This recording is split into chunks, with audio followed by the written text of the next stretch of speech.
I think the reason, this is just my own view, that it's become so salient an issue is because the issue has arisen primarily in cases involving the death penalty and gay rights.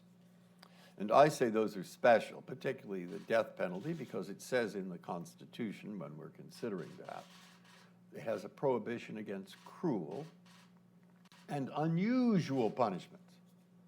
Unusual in the United States, unusual in the world. Thomas Jefferson and Madison and Hamilton did not say. So there's an argument about that.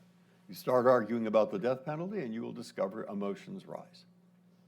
So I think this might be a spillover there. But regardless, I think there's something deeper. Because many other cases, nobody, not Justice Scalia, not anyone in the court, denies you have to look, you should look to foreign opinions when you're trying to interpret a treaty, for example. And there are many other cases, such as cases involving the scope or reach of even mundane subjects, antitrust law, securities law, where of course you have to look to what other people do. Nobody denies that.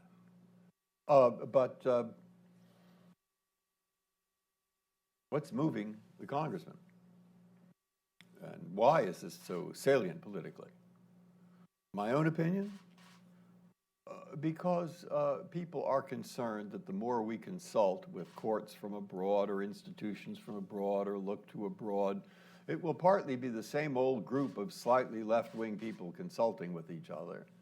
Or more importantly, what will happen is a watering down of our American values. I say, that's what's worrying you. Watering down of our American values. Well, that's a good point. I don't deny that problem. But the reason I write this in part, to show you what's going on, is that I hope by the time you read it, and I hope you do, you will come to the conclusion, which is mine, that the best way to preserve our American values is to know what's going on abroad and participate. Because the major problems are international in scope, and major solutions have to, in part at least, be international in scope.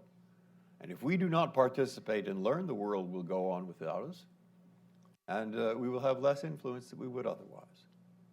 So working out the relationships of law and taking into account what goes on elsewhere is part of an effort to preserve what we've come to cherish, which is our own values